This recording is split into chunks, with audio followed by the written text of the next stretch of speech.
உருளைக்கிழங்கா இருக்கு, அங்கன்னு எங்கன்னு புரிஞ்சுக்குங்க. அந்த அளவுக்கு ஜீரணம் பண்றது இல்ல. அதனாலதான் பிரச்சனை. உருளைக்கிழங்கு வாயில போட்டு மென்னு சாப்பிடும்போது வயிற்றுக்கு இது உருளைக்கிழங்கு தெரியக்கூடாதுங்க. என்னன்னு தெரியாத அளவுக்கு மென்னு சாப்பிட்டா நீங்க சமைச்ச உணவு சமைக்காத உணவுலாம் ஒன்னா இருக்கும். ஒன்றும் பிரச்சனையெல்லாம் கிடையாது. எதா இருந்தாலும் சத்தியா தான் மாறும். பல பேத்துக்கு வடை சாப்பிட்டா அங்க வடையாவே வந்து விழுகுது. அந்த அளவுக்கு ஜீரணம் பண்றது இல்ல. உங்க லெட்டரின் செக் பண்ணி பாருங்க. துவரம் பருப்பும் கடுகு இருக்கும் அதுல. யாரோட லெட்டின்ல கடுகு துவரம் பருப்பு இருக்கும், உங்க ஜீரணத்தை கெடுத்து வச்சிருக்கீங்கன்னு அர்த்தம். அந்த கடுகு இருக்கக்கூடாது, துவரம் பருப்பு இருக்கக்கூடாது. அப்ப யோசிச்சு பாருங்க, துவரம் பருப்பு இந்த பருப்பு அப்படியே அங்க வரும். அப்ப என்ன அர்த்தம்? வாயில போன பருப்பு பல்லுலையும் சிக்காம வயிற்றுலையும் சிக்காம கரெக்டாக வந்திருக்குன்னா அது கூட இருக்கிற எல்லா பொருளும் ஜீரணம் ஆயிருக்காதா இல்லையா? செக் பண்ணி பாருங்க. இன்னைக்கு செக் பண்ணி பாருங்க, கண்டிப்பா கண்ணில் மாட்டோம். அதனால ரெண்டும் சேர்த்து சாப்பிடுங்க, ஒன்றும் ஆகாது. அப்புறம் இந்த ஃப்ரிட்ஜில் வச்சு சாப்பிட்றத பற்றி என்னங்கன்னு கேட்டிருந்தாங்க. மாவாட்டுறீங்க, இட்லிக்கு மாவாட்டுறீங்க, மாவை ஆட்டி முடிச்சோன்னு சாப்பிடுவீங்களா? இட்லி ஊற்றி ஏன் சாப்பிட மாட்டேங்கிறீங்க? ஆட்டி முடிச்சிட்டிங்கல்ல, ஊற்றி சாப்பிட வேண்டியதானே. ஏன்? இது புளிக்கல. அப்போ என்ன அர்த்தம்? இன்னும் உணவை சமைக்கிற அளவுக்கு பக்குவம் ஆளுன்னு அர்த்தம். ரெடி ஆகிடலாம். ஓகேங்களா? அப்புறம் காலையில் ஆட்டின இட்லி மாவை சாயந்தரம் சமைக்கிறோம். அப்போ என்ன அர்த்தம்? சாயந்தரத்துக்குள்ள இட்லி மாவு புளிச்சு சமையல் பண்ணுறதுக்கான ஒரு பக்குவம் வந்துருச்சுன்னு அர்த்தம். இப்போ அதை தோசை ஊற்றி இட்லி ஊற்றி சாப்பிட்றோம். ஒருவேளை ஃப்ரிட்ஜுக்குள்ளே வைக்காம தனியாக வச்சுருந்தீங்கன்னா அடுத்த நாள் சாயந்தரம் இன்னும் ரொம்ப புளிச்சு போயிருமா? ரொம்ப புளிச்சு போச்சுன்னா ரொம்ப பக்குவமாச்சுன்னு சொல்லுவீங்களா, கெட்டு போச்சுன்னு சொல்லுவீங்களா? கெட்டு போச்சுன்னு சொல்லுவீங்களா? அப்போ பாருங்க, இந்த புளிப்பு தேவையில்லை, பத்துல. அது இந்த புளிப்புலேருந்து ஒரு ஸ்டேஜுக்கு போகும்போது இதுதான் இட்லி தோசை ஊற்றுறதுக்கான அளவு. அதுக்கு மேலே போனால் தேவையில்லை. நாம் என்ன பண்ணுறோம்? அரிசி மாவை ஆட்டினோம்னா தோசை சுடுறதில்ல. கரெக்டாக அந்த ஸ்டேஜ் வரும்போது சுடுறோம். இது வரைக்கும் கரெக்டு. இதுக்கப்புறம் அடுத்த புளிப்புக்கு போகுது இல்லைங்களா, இதை கொண்டு போய் ஃப்ரிட்ஜில் வச்சுருவோம். ஆக்சுவலாக புளிச்சு போச்சு, கெட்டு போச்சு.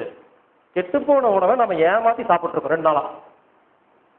அது கெட்டு போச்சு, நம்ம ஏமாற்றிட்டு இருக்கிறோம். நமக்கு நாம ஏமாற்றிக்கிறோம். அது கெட்டு போகலை, கெட்டு நீங்கள் தான் சொல்லிக்கணும், அது கெட்டு போச்சு. அப்போது இயற்கையாக இட்லி மாவு தோசை மாவெல்லாம் ஆட்டினோம்னா அதுவே இயற்கையாக போய் எந்த ஸ்டேஜில் இட்லி மாவு ஊற்ற முடியுமோ ஊற்றிடணும். எப்போ ஊற்ற முடியும்? தூக்கி குப்பையில் போட்டுடணும். இல்லை அதுக்குள்ளே ஊற்றி சமைச்சிடணும், ஃப்ரிட்ஜுக்குள்ளே வைக்கக்கூடாது. இப்படி யாரெல்லாம் ஃப்ரிட்ஜில் வச்சு இட்லி மாவு தோசை மாவு சாப்பிட்றீங்களோ எல்லாத்துக்கும் எல்லா நோயும் இருக்கும், குணப்படுத்தவே முடியாது. இங்கே பரவாயில்லைங்க, நம்ம நாட்டில் இட்லி மாவு தோசை மாவு மட்டும்தான் வைக்கிறீங்க. வெளிநாட்டில் எப்படி தெரியுங்களா? ஞாயிற்றுக்கிழமை ஒரு நாள் தான் ஃப்ரீ. கேட்டு பாருங்க, தெரிஞ்சவங்க சொந்தக்காரங்க. ஞாயிற்றுக்கிழமை அடுத்த ஞாயிற்றுக்கிழமை வரைக்கும் சமைச்சு ஃப்ரிட்ஜில் வச்சுட்டு போயிடுவாங்க. வாரம் ஃபுல்லாக சாப்பிட்டுருக்குறாங்க. அது கூட டைம் இல்லை நமக்கு. தயவு செய்து ஃப்ரிட்ஜில் வச்சு சாப்பிடாதீங்க. அது இருக்கிற உயிர் சக்தி காணாமல் போயிடும். பொருள் இருக்குது, உயிர் சக்தி இல்லாமல் போயிடும். எல்லா நோய்க்கு அடிப்படை காரணமே அதாங்க. ஏதோ வாழைப்பழம் கீரை காய்கறி எல்லாம் சும்மா இன்னைக்கு காலைல வைக்கிறது சாயந்தரம் வரைக்கும் வேணா வச்சுக்கலாம். நாளைக்கு காலைல வச்சுங்க, 24 மணி நேரம் வச்சுக்கலாங்க. சும்மா நம்ம வெளியே வைக்கிறதுக்கு பார்த்தா உள்ள வைக்கலாம், அவ்வளோதாங்க. தயவு செய்து 2 நாள் 3 நாள் சிலர்லாம் பார்த்தீங்கன்னா இந்த மீன் குழம்பு செஞ்சுட்டு உள்ளே வச்சு 7 நாள் வச்சு தின்றுப்போம். கேட்டால் 7 நாள் மீன் குழம்பு எவ்வளோ சுவையாக இருக்குது தெரியுமாம்பாங்க. அவ்வளோ கெட்டு போயிருக்குது. அதனால தயவு செய்து ஃப்ரிட்ஜில் வச்சு சாப்பிடாதீங்க, அத்தனையும் விஷம்.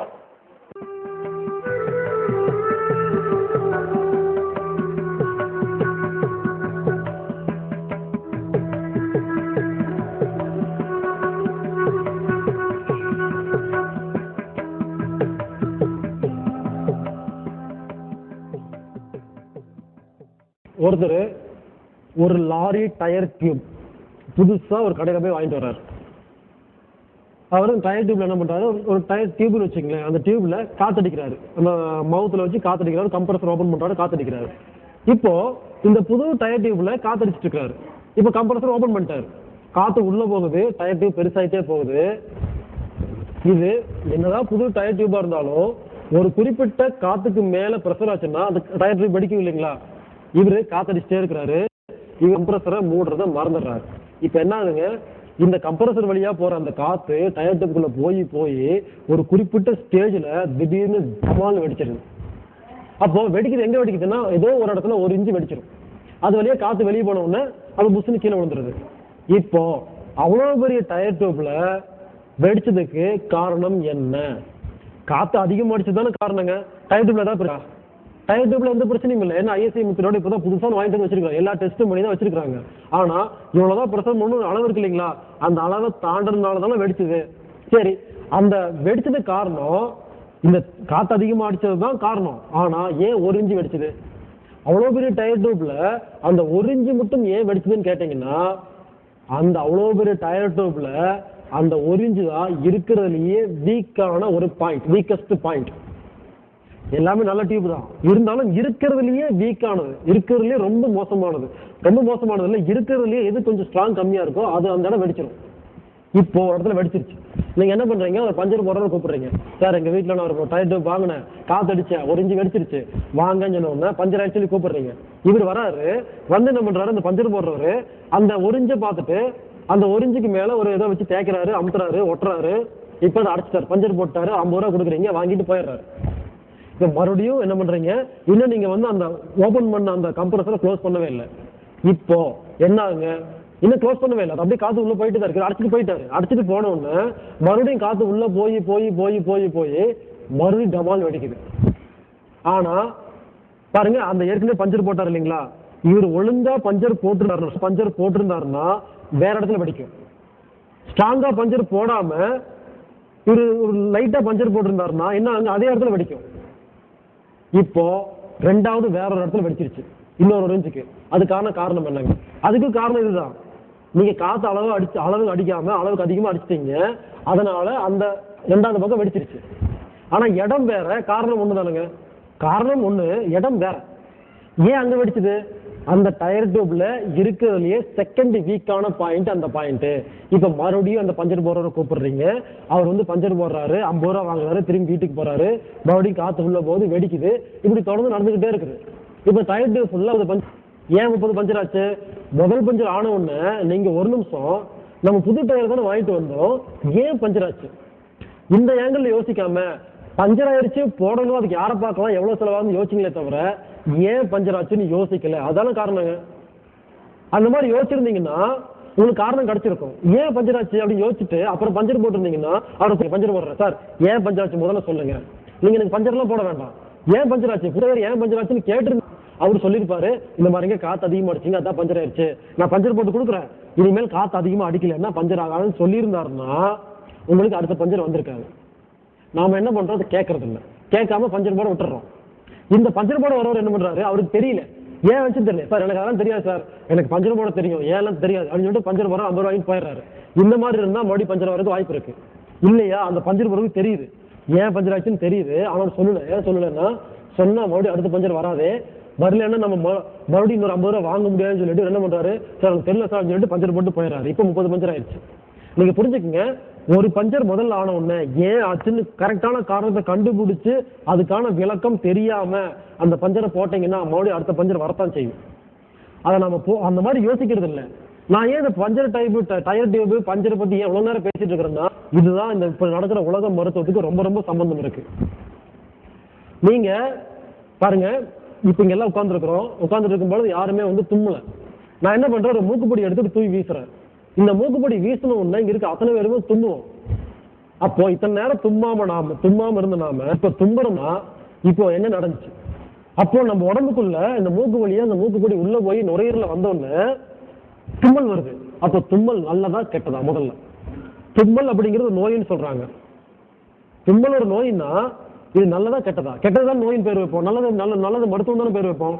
அப்ப நம்ம தும்மல்ங்கிற நோயின் பேர் வச்சிருக்கிறோம். பாருங்க, அந்த தூசு எப்ப நம்ம உடம்புக்குள்ள தேவையில்லாத ஒரு தூசு எப்ப மூக்கு வழியா உள்ள போகுதோ, நுரையீரல போன உடனே நுரையீரலுக்குள்ள டாக்டர் இருப்பாரு, அடடா இது என்ன மூக்குப்பொடி மாதிரி இருக்கு, இது வந்துச்சுன்னா உடம்பு கெடுக்குமே, சரி எதுக்கு வெளியே வீசணும்னு சொல்லிட்டு நாம அறிவில்லாம உள்ள அனுப்பிச்ச அந்த மூக்குப்பொடிய நம்ம உடம்புல ஹிஸ்டமைன் அப்படிங்கிற ஒரு சுரப்பி இருக்கும். இவரோட வேலை என்னன்னா, எப்போ நுரையீரல்ல ஒரு தூசோ கிருமியதோ வருதோ அது வேண்டான்னு முடிவு இருந்துச்சுன்னா ஹிஸ்டமைன் அப்படிங்கிற சுரப்பி வேலை செஞ்சு தும்மல் அப்படிங்கிற ஒரு விஷயத்தை உருவாக்கும்.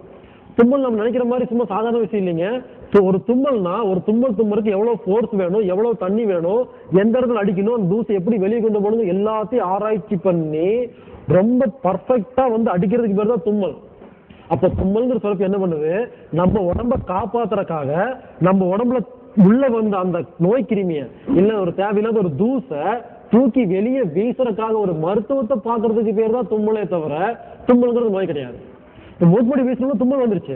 அப்போ 50 மூக்குப்பொடி 50 மூக்குப்பொடி போகணும், அதுக்கு 4 தும்மல் வந்தாதான் 50 மூக்குப்பொடி தூசு வெளியே போகும்னு எப்போ முடிவு பண்ணிருச்சோ, இந்த டாக்டர் என்ன சொல்லுவாரு, சார் எனக்கு 4 தும்மல் வேணும் அப்பதான் நான் வெளியே அனுப்ப முடியும்னு சொல்லிட்டு 4 தும்மலுக்கு என்ன சத்து வேணுமோ வாங்கிட்டு வந்து இந்த தும்மல் மூலமா அந்த மூக்குப்பொடி வெளியே அனுப்புது.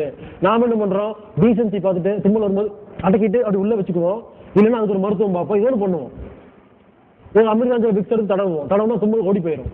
இந்த அமிர்தாஞ்சல் இப்ப என்ன பண்ணணும்னு கேட்டீங்கன்னா, நாம நினைச்சுக்கிறோம் தும்மல்ங்கிறது ஒரு நோயின்னு பேர் வச்சாதான் மருத்துவம் பார்க்கிறோம். இந்த அமிர்தாஞ்சல்ங்கிறது மருத்துவம். ஆனா இந்த அமிர்தாஞ்சல் வாசனை என்ன பண்ணும், நேரா போய் தும்மல் சுரப்பி பேசாம இரு, தும்மல் வந்து கொத்துன்னு சொல்லிட்டு நம்ம நட்டி ரவுடி மாதிரி வச்சிடும். அப்போ என்ன நடக்குங்க, உங்களுக்கு தும்மல் வராது. தும்மல் வரலன்னு என்ன, உங்க ஒரு நுரையீரலுக்குள்ள அந்த போன மூக்குப்பொடி தங்கிடுச்சுன்னு அர்த்தம். அப்போ எப்ப தும்மல ஒரு நோயின்னு நம்ம பாக்குறோமோ அப்ப அதுக்கு ஒரு மருத்துவம் பாக்குறோம். அதுக்கு பேர் அமிர்தாஞ்சல் இல்ல விக்ஸ், ஏதோ ஒண்ணு நீலகிரி தைலம் எது வேணா வச்சுக்கோங்க.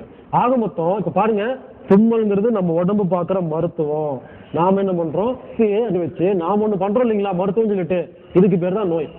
அப்ப தும்மல் வந்தா அதுக்கு யாரெல்லாம் மருத்துவம் பாக்குறாங்களோ அது நோய் பண்ணிக்கிறீங்கன்னு அர்த்தமே தவிர குணப்படுத்துறது இல்லை.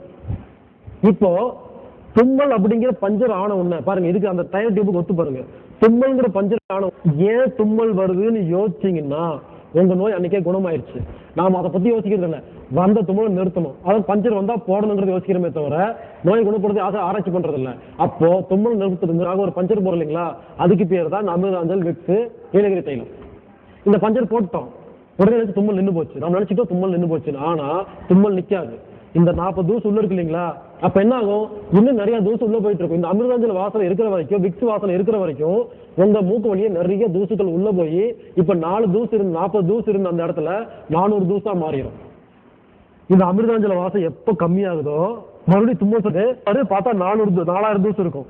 ஆனா 4 தும்மல் போட்டாதான் குணப்படுத்த முடியும் நினைச்சமே, இப்ப பாத்தீங்கன்னா நான் ஒரு 45 தும்மல் போட்டதான குணப்படுத்த முடியும், நான் போட மாட்டேன் அப்படின்னு சொல்லிட்டு சொல்லும். இங்க பாரு, என்னால போக முடியாது, நான் எல்லாம் போக மாட்டேன், 45 தும்மல் போடணும், என்னால முடியாதுன்னு சொல்லிட்டு ஒதுங்கணும்னு, சரி சரி நீ போன்னு சொல்லிட்டு நம்ம உடம்புல டாக்டர் என்ன பண்ணுவாரு, அடுத்த சுரப்பியான ரன்னி நோஸ், அதாவது மூக்கு ஒழுகுதல் தனி சுரப்பி.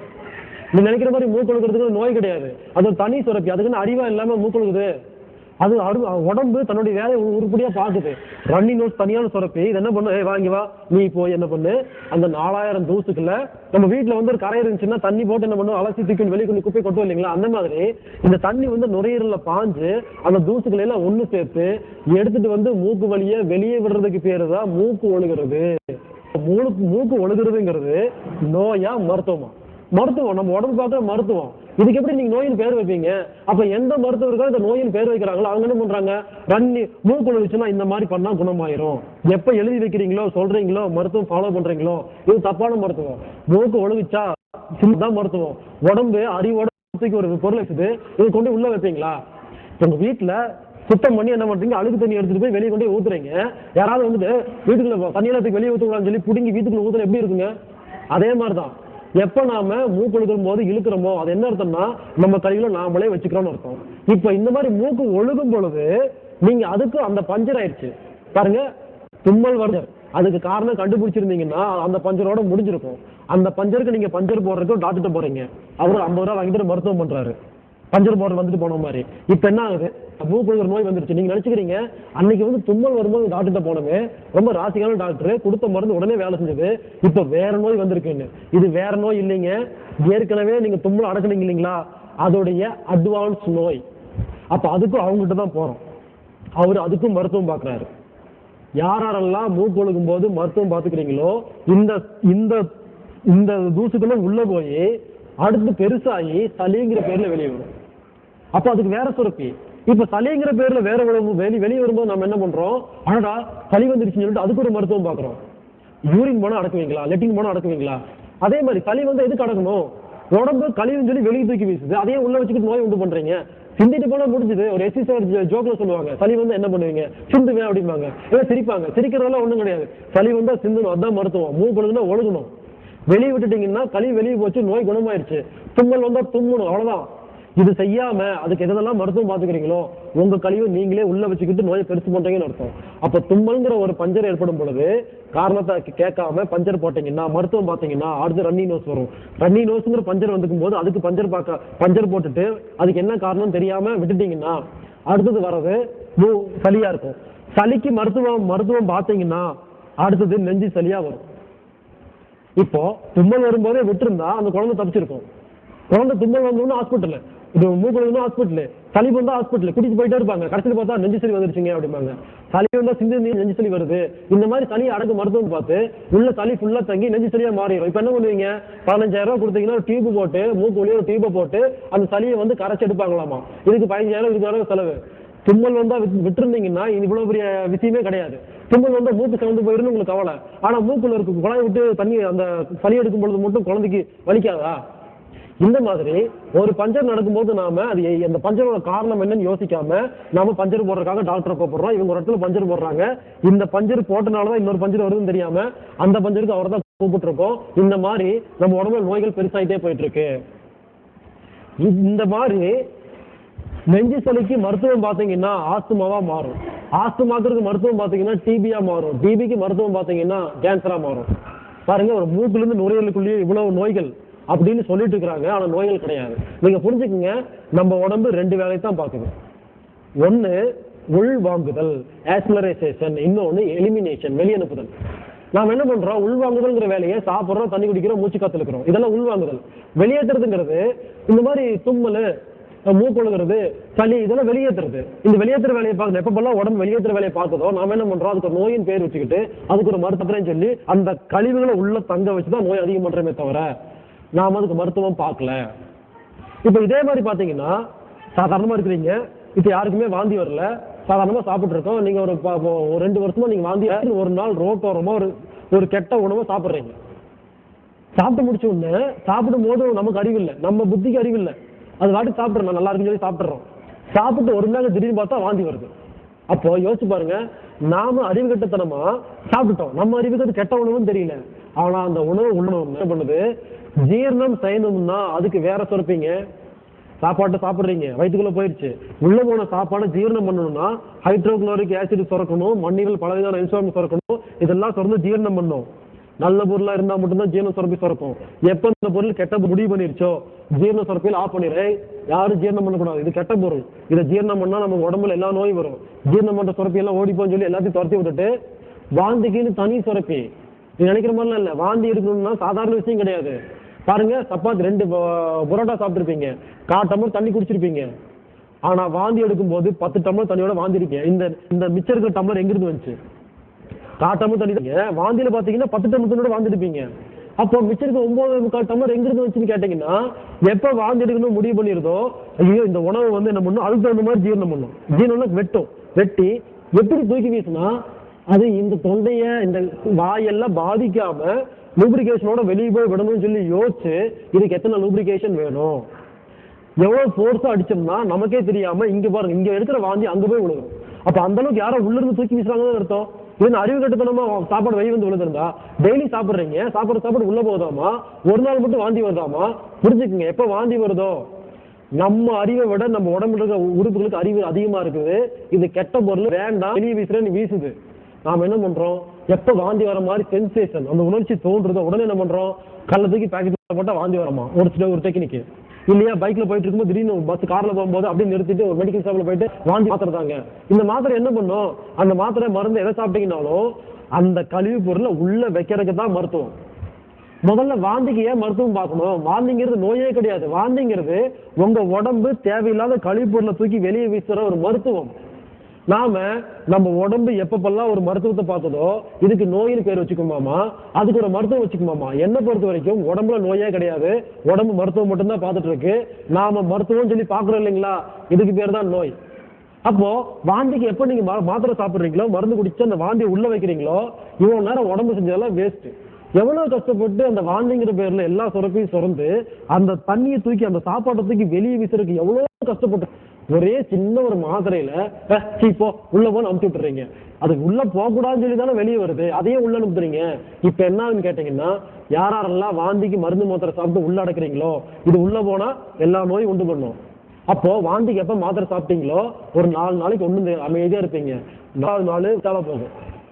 ஏன் வயித்தால போகும்னு கேட்டீங்கன்னா, முதல்ல மூக்கு வழியா வெளியே வேற நினைச்சது விடல, வாந்திங்கிற பேர்ல வாய் வழியா வெளியே நினைச்சது விடல, இந்த வாந்திங்கிற பேர்ல வெளியே வர பிடிச்சதை விடாம இருந்தீங்க இல்லைங்களா, அந்த கழிவு பொருட்கள் உள்ள போய் உங்க சிறுகுடல் பெருங்குடலை கெடுத்து அடுத்தது சரி லெட்டின் மூலமாவது வெளியே போலாமேன்னு சொல்லி கஷ்டப்பட்டு வெளியே போகும். நீங்க நினைக்கிற மாதிரி டிசென்ட்ரி அதாவது வயிற்றுப்போக்கு அப்படிங்கிறது சாதாரண கிடையாது. இது நோய்க்கு நீங்க 10 நாள் ஒழுங்கா லெட்டின் போகலன்னா இந்த பெருங்குடல் என்ன பண்ணும், என்ன இவ்வளவு நாட்டம் பிடிச்சிருச்சு வெளியே போக மாட்டேங்குது, ஒழுங்கா சாப்பிடுறது கிடையாது, பழஞ்சாப்பம் ஒண்ணுமே கிடையாதுன்னு சொல்லி நம்மளை கண்ணா முன்னான்னு திட்டிட்டு பேதியாகிறதுக்கு தனியா ஒரு சுரந்து அந்த பெருங்குடல் சிறுகுடல் எல்லாம் கழுவி நாட்டம் பிடிச்சிருச்சுன்னு சொல்லி வெளியே தள்ளும். அதுக்கு பேரு தான் வயிற்றுப்போக்கு. நாம மாத்திரை சாப்பிட்டு பேதி போனோம், அதுக்கு பேர் பேதியாமா. உடம்பே பேதி போச்சுன்னா அதுக்கு பேர் வயிற்று போக்காமா, அதை நிறுத்துறதுக்கு மாத்திரை சாப்பிடுமாமா. என்ன கொடுமையா இருக்குங்க. அதாவது வயித்தால போகுதா, அது உடம்பு பாக்குற மருத்துவம். உங்க உடம்புல இருக்கிற கழிவு தூக்கி வெளியே வீசுது, அதுக்கு சப்போர்ட் மட்டும்தான் பண்ணணும். என்ன சப்போர்ட் பண்ணணும்னு கேட்டீங்கன்னா, தண்ணி மட்டும் நிறைய குடிங்க. முடிஞ்சதுன்னா தண்ணியில சர்க்கரை உப்பு போட்டு குடிச்சீங்கன்னா தண்ணி மட்டும் நிறைய தேவைப்படும். யாராவது வயித்தால போகும்போது சிறுநீர் பெருங்குடல் வெளியே வந்தா செத்து போயிட்டாங்க அப்படிலாம் வெளியே வராது. நீங்க வயித்தால போச்சுன்னா வெறும் தண்ணி மட்டும் குடிச்சுக்கிட்டே இருந்தீங்கன்னா பாருங்க, நீங்க குடிக்கிற தண்ணி நீங்கும் போது கழிவா போகும், அப்படியே பேட் ஸ்மெல் அடிக்கும், கெட்ட நாத்தம் அடிக்கும். அப்புறம் போக தண்ணி குடிச்சிட்டே இருங்க. தண்ணி குடிச்சிட்டே இருந்தீங்கன்னா கொஞ்சம் கொஞ்சமா போய் நீங்க குடிக்கிற தண்ணி லெட்டினா போகும், வெறும் தண்ணியா போகும். அப்ப என்ன அர்த்தம், உங்க வாயிலிருந்து அனசு வரைக்கும் இருக்கிற எல்லா சிறுகுடல் பெருங்குடல் இறைப்பை எல்லாமே சுத்தமாயிருச்சுன்னு அர்த்தம். அந்த சுத்தம் பண்ற வேலையை செய்ய வேண்டாமா? அப்போ யாரெல்லாம் பேதியாகும் போது உடனே ஓடி போய் மருந்து மாத்திரை சாப்பிடுறீங்களோ, அதுக்கு ஒரு மருத்துவம் பாத்துக்கிறீங்களோ, அப்போ உங்க கழிவு உள்ள வச்சுக்கிறீங்கன்னு அர்த்தம். அப்போ தும்மலுக்கு மருந்து கொடுக்குறவங்க டாக்டர் கிடையாது, சளிக்கு மருந்து கொடுத்தா அவங்க பேர் டாக்டர் கிடையாது, சளிங்கிறவே டாக்டர் கிடையாது, வாந்திக்கு யாரெல்லாம் மருந்து வச்சிருக்காங்களோ அதெல்லாம் டாக்டர் கிடையாது, அவங்க கொடுக்குற மருந்தும் கிடையாது. டிசென்ட்ரி ஆச்சுன்னா டிசென்ட்ரி தான் ஆகணும், வயிற்றால தான் போனமே தவிர மருந்து மாத்திரை சாப்பிடக்கூடாது. இந்த மாதிரி நம்ம உடம்பு எப்பப்பெல்லாம் கழிவு தூக்கி வெளியே வீசுதோ நாமளா ஒரு நோயின்னு பேர் வச்சுக்கிட்டு அதுக்கு மருத்துவம் பார்த்துட்டு இருக்கிறோம். இது தவறான கான்செப்ட். இந்த மாதிரி வயிற்றால போகும்போது யாரெல்லாம் மருத்துவம் பாக்குறீங்களோ, வாய் வழியா வெளியே விடல, மூக்கு வழியா வெளியே விடல, சிறுகுடல் பெருங்குடல் வழியா வெளியே விடல, சரி என்னதான் செய்யறதுன்னு பார்த்துட்டு என்ன பண்ணணும்னா, அடுத்ததுதான் அவருக்கு காய்ச்சல் வரும். காய்ச்சல்ங்கிறது என்ன யோசிச்சு பாருங்க. காய்ச்சல் வரும்போது உடம்புல என்ன நடக்குது, சாதாரணமா 37 டிகிரி இருக்கணும்னு பார்த்தோம் இல்லைங்களா. 37 டிகிரிங்கிறது 98.4 டிகிரி ஃபாரன்ஹீட். சாதாரண 98.4 டிகிரி ஃபாரன்ஹீட் இருக்க வேண்டிய இந்த உடம்பு அறிவு கட்டத்தனமா 100 டிகிரி கொண்டு போயிருப்பான். இவ்வளவு நாள் அப்படி இருந்துச்சாமா. காய்ச்சல்கள் பேர்ல இதுவே அறிவு கட்டத்தனமா கொண்டெல்லாம் போகாது. காய்ச்சல்கள் என்னன்னு கேட்டீங்கன்னா, நம்ம உடம்புல இருக்கிற நோய் கிருமிகளை போகி பண்டிகை மாதிரி பத்த வச்சு எரிச்சு அதை சாம்பல் பண்ணி அந்த சாம்பலை மூச்சு காத்து வழியா வெளியே அனுப்புற ஒரு மருத்துவத்துக்கு பேர் தான் காய்ச்சல். காய்ச்சல்ங்கிறதே முதல்ல நோய் கிடையாது. ஆச்சரியப்படுங்க, காய்ச்சல்ங்கிறது நம்ம உடம்ப குணப்படுத்துறதுக்கான ஒரு மருத்துவம். அம்மை வந்துச்சுன்னா யாரும் டாக்டர்கிட்ட போகாதீங்க, ஒழுங்கா வீட்டுல படுங்க, அதுவே சரியாகும்னு ஏன் சொல்லியிருக்கிறாங்கன்னா, அம்மை நோய் கிருமி உள்ள தாக்கிருச்சுன்னா பேசாம படுத்தீங்கன்னா, ஒரு தடவை அம்மை நோய் வந்து 10 நாள் படுத்துட்டீங்கன்னா உடம்புல மிகப்பெரிய நோய் எதிர்ப்பு சக்தி கிடைக்கும். இதை உட்காந்து யோசிக்கிற ஒருத்தர் எது வந்தாலும் நம்மகிட்ட வந்துடுறான். இந்த அம்மை நோய் வந்தா மட்டும் யாரோ இவனுங்க பெரியவங்க சொல்லி கொடுத்துட்டாங்கன்னு சொல்லி நம்ம கிட்ட வரவே மாட்டேங்கிறானே. பாருங்க, எல்லாத்துக்கும் அவங்க கிட்ட தான் போறோம். அம்மை நோய் வந்தா போகக்கூடாதுன்னு யாரும் சொல்லிட்டாங்களாமா. என்ன பண்ணலாம்னு உட்காந்து யோசிச்சு அம்மை தடுப்பூசி போடு, இனிமேல் யாருக்கு அம்மை நோயே வரக்கூடாது. ஏன்னா ஒரு காய்ச்சல் வரும்போது சும்மா இருந்துட்டீங்கன்னா உங்க உடம்புல நோய் எதிர்ப்பு தன்மை ரொம்ப ரொம்ப கண்ணாபண்ணு அதிகமாயிரும், அதுக்கப்புறம் நோயே வராது. அப்போ காய்ச்சல்ங்கிறது என்னன்னா, நம்ம உடம்புல ஊசம் பண்ணி நம்ம உடம்புல இருக்கிற நோய் கிருமி எல்லாம் சாகடிச்சு வெளியே அனுப்புற ஒரு மருத்துவத்துக்கு பேர் தான் காய்ச்சல். ஒருத்தருக்கு எப்ப காய்ச்சல் வருதோ நீங்க பக்கத்து வீட்டுக்கெல்லாம் பாயாசம் செஞ்சு கொடுக்கணும். சார் எங்க வீட்டுல என்னோட பையனுக்கு காய்ச்சல் வந்து பக்கத்துல பாயாசம் கொடுத்து சந்தோஷமா கொண்டாடணும். எப்படின்னு கேட்டீங்கன்னா, பாருங்க நம்ம உடம்புல நோய் கிருமி இருக்கு, நோய் கிருமியோ நோயோ இருக்குது, இவ்வளவு நோய் இருக்கு, நம்ம உடம்புல நோய் எதிர்ப்பு தன்மை இவ்வளவு இருக்குன்னு வச்சுங்களேன். நோய் எதிர்ப்பு தன்மை நோய் கிருமியோட கம்மியா இருந்துச்சுன்னா உங்களுக்கு காய்ச்சல் வராது.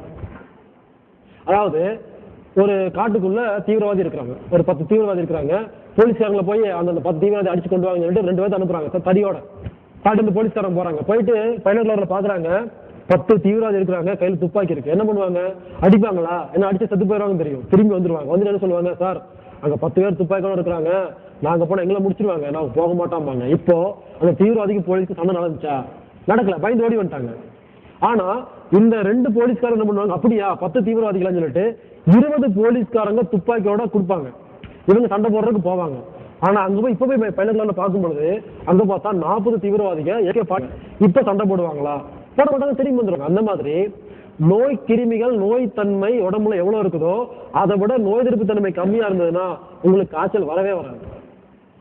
எப்ப காய்ச்சல் வரும்னா நோயை விட நோய் எதிர்ப்பு தன்மை நம்ம உடம்புல சக்தி அதிகமாச்சுன்னா நம்ம உடம்பு ஓகே சரியான நேரம், இப்ப நம்ம நிறைய தெம்பு இருக்குது, உடம்புல சத்து இருக்குது, இப்ப வச்சு இந்த கிருமியை சாகடிக்கலாம், நோயை குணப்படான்னு எப்போ அப்ப மட்டும்தான் சண்டை வரும். அதனால எந்த காய்ச்சல்லையும் உயிர் போகாது.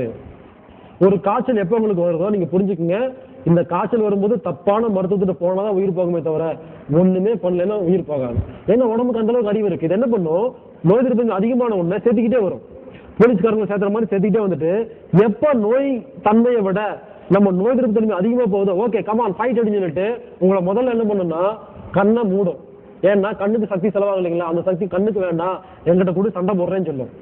உடம்புக்கு சக்தி எல்லாம் எடுக்குன்னா நீ எதுக்கு உடம்புல வேலை கொடுத்தா நீ வாட்டி வேலை செய்வேன், வேலை செய்யும்போது சண்டை போட முடியும்னு சொல்லி கண்ணு காது மூக்கு உடம்பு எல்லாத்துக்கும் இருக்கிற சக்தியை எடுத்து நீங்க ஒரு பேசாம படு, நான் ஒரு முக்கியமான பிரச்சனை இருக்கிறேன், நீ எங்கேயும் வெளியே போகாத பேசாம படுன்னு சொல்லி படுக்க வச்சுக்கிட்டு போய் சண்டை போடும். இந்த சண்டை போடும்போது காய்ச்சல் இருக்கும்போது யாருமே சாப்பிடவே கூடாது, தண்ணியும் குடிக்க கூடாது. சொன்னா ஆச்சரியப்படுவீங்க, தண்ணியும் குடிக்கூடாது, சாப்பிடக்கூடாது. ஏன்னு கேட்டீங்கன்னா சாப்பாடை சாப்பிட்டீங்கன்னா இந்த சாப்பாடு வயிற்றுக்குள்ள போகுது இல்லைங்களா, வயிற்றுக்குள்ள போன உடனே போலீஸ் சண்டை போட்டிருக்கும் பொழுது வயிற்றுக்குள்ள சாப்பாடு ஜீரணம் பண்ணுவேன்னு சொல்லி பாதி பேர் என்ன பண்ணுவாங்க சாப்பாடை ஜீரணம் பண்ண வந்துருவாங்க. இந்த வந்த கேப்ல நோய் கிருமி ஜெயிக்கிறதுக்கு வாய்ப்பு இருக்குது.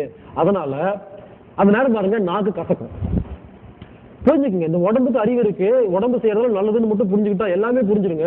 பாருங்க காய்ச்சலா இருக்கும்போது வாய் கசக்குமாமா, சாதாரண வாய் கசக்காதாமா. அப்போ காய்ச்சலா இருக்கும்போது மட்டும் ஏன் வாய் கசக்குதுன்னு கேட்டீங்கன்னா இந்த உடம்பு சொல்லுது இவங்களை நாக்குல சுவையை கொடுத்தா சாப்பிடுவாங்க, கசப்பு கொடுத்தா சாப்பிட மாட்டான்னு சொல்லி வேணும்னே கசப்பு அப்படிங்கிற ஒரு உணர்ச்சியை நமக்கு தோணுச்சுன்னா சாப்பிடறதுக்கு எதுவுமே பிடிக்கல சும்மா உட்காந்துருக்கு இல்லைங்களா, அப்போ உடம்பு சொல்லுது நீ சாப்பிட வேண்டாம்னு சொல்லு.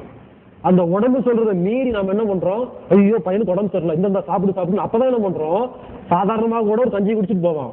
இந்த உடம்பு சரியில்லைன்னாதான் ஜீரணமாகாத பொருளான பால் பிஸ்கட்டு பன்னு ரொட்டி எதெல்லாம் ஜீரணமாகாதோ இந்த பொருளாம் உடம்பு கொடுத்தீங்கன்னா நோய் பெருசுதான் ஆகும், சின்னதெல்லாம் ஆகாது. அப்ப என்ன பண்ணணும், காய்ச்சல் வந்துருச்சுன்னா பேசாம எதுவுமே சாப்பிடாம எந்திரிக்காம செல்போன்ல பேசாம டிவி பார்க்காம பேசாம படுத்துக்கணும். கண்ணை மூடி பேசாம படுத்துருந்தீங்கன்னா அதான் என்ன பண்ணணும்னா இங்க பாரு நான் கண்ணுக்கு வேலை தரல, காதுக்கு வேலை தரல, எனக்கு உடம்புக்கு எதுவும் தரல, நீ எல்லா சத்தையும் நீயே எடுத்துக்கோ, எனக்கு சீக்கிரமா குணப்படுத்தி வெற்றுன்னு சொல்லி உடம்புட்ட கொடுத்தீங்க பேசாம படுத்துட்டீங்கன்னா மொத்த சத்து என்ன பண்ணும், அந்த நோய் கிருமிக்கு எதிராக போராடி நோயிலிருந்து வெளியே வந்து அடுத்த நிமிஷம் உங்களுக்கு அந்த நாக்கில் இருக்கிற கசப்பு போகும். எப்ப நாக்களுக்கு கசப்பு போகுதோ பசி எடுக்குதுன்னு அர்த்தம் சாப்பிடுங்க, எப்ப தாகம் எடுக்குதோ தண்ணி குடிங்க. என்ன பாருங்க காய்ச்சல் இருக்கும் பொழுது உங்களுக்கு நாக்கு கசப்பா இருக்கும், ரெண்டாவது தாகம் எடுக்காது. எடுத்தா அப்படிங்க பச்சா மட்டும் சாப்பிடுங்க, இதுதான் காய்ச்சல் இருக்கும்போது செய்யணும். பசி இல்லாம சாப்பிடக்கூடாது, தாகம் தண்ணி குடிக்கூடாது. நாம என்ன பண்றோம், உடம்பு செல்லாம் படுத்திருக்கும் போது பாசத்து பேர்ல ஐயோ பையன் உடம்பு செல்லாம் படுத்துக்கன்னு சொல்லிட்டு வேணும்னு என்ன பண்றோம், தண்ணி குடி, இந்த ஹார்லிக்ஸ் குடி, பூஸ்ட் குடின்னு சொல்லிட்டு எதையோ கொடுத்துட்டே இருக்கிறோம். கொடுத்து என்ன பண்றோம்னா நம்ம நோயை பெருசு பண்றோமே தவிர கம்மி பண்றது இல்லை. பேசாம படுங்க, தாகம் மட்டும் அதாவது சண்டை இருக்கு இல்லைங்களா, சண்டை எடுக்கும்போது தண்ணி வேணும்னு தோணும், தாகத்தை ஏற்படுத்தும். தண்ணி குடிச்சிங்கன்னா தண்ணி குடிச்சுன்னு வாங்கிட்டு மறுபடியும் சண்டை போட்டிருக்கும். பசி எடுக்கும், சாப்பிட்டீங்கன்னா சாப்பாடு வாங்கி சண்டை போட்டிருக்கும். என்ன சொல்லுதோ அதை மட்டும் கேளுங்க. தயவு செய்து அந்த நேரமா சாப்பிட்டாதீங்க, தண்ணி குடிச்சிடாதீங்க, பேசாம உட்காந்து வேடிக்கை பார்த்தீங்கன்னா அதுவே குணமாயிரும். நாம என்ன பண்றோம், இந்த காய்ச்சலுக்கு பேரு நோயின்னு வச்சுக்கிட்டு ஒரு மருத்துவர்கிட்ட போறோம். இவர் என்ன பண்றாருன்னு கேட்டீங்கன்னா பாருங்க நோய் எதிர்ப்பு சண்டை போட்டு இருக்குது. இவர் கொடுக்குற மாத்திரை என்ன பண்ணும், நோயெல்லாம் கொலை பண்ணாது, நோய் கிருமி எல்லாம் கொலை பண்ணாது, அந்த நோய் எதிர்ப்பு தன்மை இருக்கு இல்லைங்களா. அதாவது 40 தீவிரவாதிகளும் 40 போலீஸும் சண்டை போட்டு இருக்கிறாங்க.